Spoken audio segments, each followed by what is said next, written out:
pertemuan kita kali ini kita akan belajar IPS tentang interaksi sosial. Manusia disebut makhluk sosial karena ia memiliki gregariousness, yaitu suatu naluri untuk selalu hidup dengan orang lain. Dengan demikian, manusia harus berinteraksi dengan sesama anggota masyarakat. Bertemunya seseorang dengan orang lain atau anggota kelompok lainnya, kemudian mereka saling berbicara, bekerja sama, dan seterusnya untuk mencapai tujuan bersama. Kegiatan ini dapat dikatakan sebagai proses interaksi sosial. Untuk mengetahui apa itu interaksi sosial, perhatikan gambar berikut. Gambar 1, terlihat dua siswa saling bersalaman. Ini termasuk hubungan antara individu dengan individu. Gambar 2, ada seorang guru yang sedang mengajar di kelas. Ini termasuk hubungan antara individu dengan kelompok. Sedangkan gambar 3, ada beberapa siswa yang sedang bersalaman dengan beberapa guru. Ini termasuk hubungan antara kelompok dengan kelompok.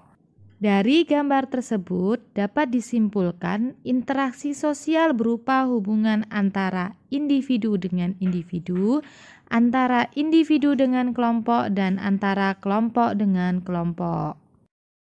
Jadi, pengertian interaksi sosial adalah hubungan timbal balik antara individu dengan individu, individu dengan kelompok, dan kelompok dengan kelompok.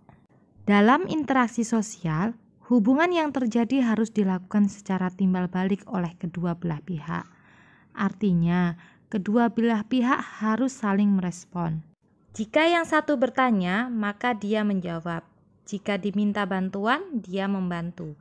Jika diajak bermain, dia ikut main. 2. Syarat interaksi sosial. Interaksi sosial tidak terjadi begitu saja. Syarat terjadinya interaksi sosial ada 2, yaitu adanya kontak sosial dan adanya komunikasi. Jadi, tanpa adanya kedua syarat itu, interaksi sosial tidak akan terjadi.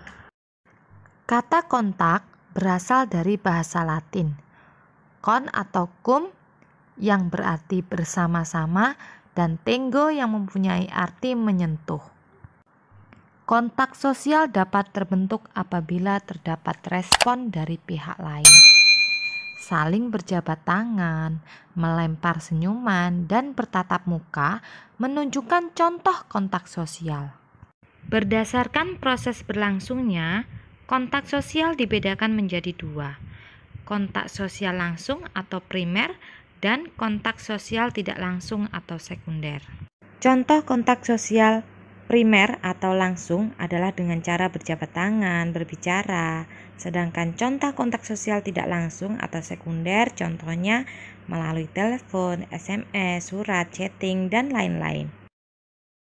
Sedangkan komunikasi dapat diartikan sebagai kegiatan penyampaian pesan dari seseorang kepada orang lain, baik secara langsung maupun tidak langsung. Dalam kegiatan komunikasi, orang yang menyampaikan pesan disebut komunikator, dan orang yang menerima pesan disebut komunikan. Contoh komunikasi adalah saat siswa bertanya kepada guru dan guru menjawab pertanyaan siswa, maka telah terjadilah komunikasi. Kontak dan komunikasi menjadi syarat yang penting bagi terwujudnya interaksi sosial. Misalnya, kita ketemu dengan orang Inggris lalu berjabat tangan. Orang Inggris berbicara dengan bahasa Inggris dan kita berbicara dengan bahasa Indonesia. Untuk itu, agar terjadi kontak dan komunikasi yang baik, kita harus mampu menyesuaikan diri dengan lingkungan sekitar. 3. Ciri-ciri interaksi sosial. Tidak semua tindakan manusia disebut interaksi sosial. Suatu tindakan manusia dikatakan sebagai interaksi sosial apabila memiliki ciri-ciri sebagai berikut. 1.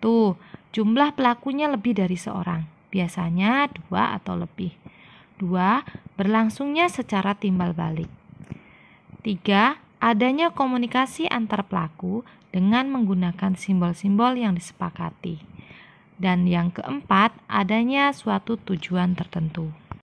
Berlangsungnya suatu proses interaksi sosial didasarkan beberapa faktor, yaitu A. Faktor imitasi merupakan proses seseorang mencontoh orang lain atau kelompok.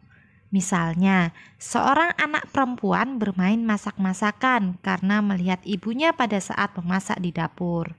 B. Faktor sugesti merupakan pengaruh yang dapat menggerakkan hati orang. Misalnya, seorang dokter yang memberikan saran kepada pasien, kemudian pasien tersebut akan mengikuti saran tersebut tanpa berpikir panjang. C. Faktor identifikasi merupakan kecenderungan atau keinginan untuk menjadi sama dengan orang lain. Misalnya, seorang anak yang mengidolakan pemain bola, sehingga semua tingkah laku idolanya akan dilakukan.